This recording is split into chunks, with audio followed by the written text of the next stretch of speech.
when mixing any vocal, but particularly a rap vocal, it's probably a good idea, and I do this a lot. You don't need to EQ it and get it sounding perfect and then start doing the music and the beat. A lot of times I like to start with the beat on a rap song, but or any hip hop song. So I like to, for every now and then, bring the vocal in and see where it's sitting, see how it's feeling, so I can make sure that I leave a spot for it in the final product.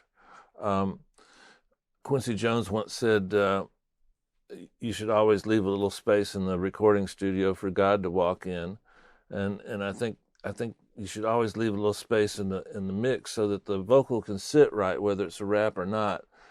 Some forms of music, like hip hop, there's not as much dynamics in the track as you might want, and a great way to get those dynamics is through the rap vocal, and the timing of it, the feel of it, the energy of it. This performance was pretty spectacular. It's by Mike Rebel. I'm going to kind of show you how I made it sit in the track without making it feel processed and without destroying the dynamics. Engineers, we have sometimes a tendency to overcompress, which means we're destroying dynamics, and so we lose the energy and the excitement. And the way I accomplish that is if you'll notice this blue track here and come over here, you'll notice that I've got 8 plugins on it, and this one's the compressor, this one's the compressor, this one. Those are compressors, and what I'm trying to do is to have each compressor do what it does well and not do too much of anything. I'd rather have a lot of little tiny bites taken out of the dynamics than to have one big gesture, because that one gesture is going to affect the tempo, it's going to affect the timing, the length of the words, a lot of negative things. So I've got it parked in a spot here. Let me let you hear it sitting in the track. Mixing what it is and what it was. Southern Alabama, when mixing what it is and what it was. Southern. Okay, let's do that example again. So let me play you an example. Let me play the whole song so you kind of get a feel for what I did, and then we'll deconstruct it. Faced against the stars, and I'm twisted and laid back. Mushrooms just because now I'm twisted and laid back. Ain't looking for no buzz. Twisted and laid back. Mixing what it is and what it was.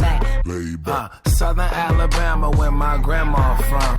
Okay, so what you notice is that. So you want to emphasize that. Okay, I muted these guys here. I'm gonna mute these also, so we can kind of get a feel for what I've done.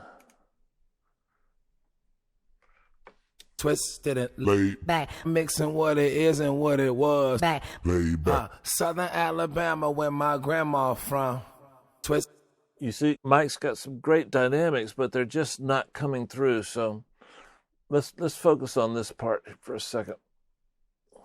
Now, this is just some EQ. Nothing earth-shattering here. Taking out a little bit of the cloudiness. I'm removing these so that this area in here, from about 1K to about 3K, is going to be a little more emphasized. So this 600, I find it in a lot of songs that. Let me solo that for you just so you can hear it.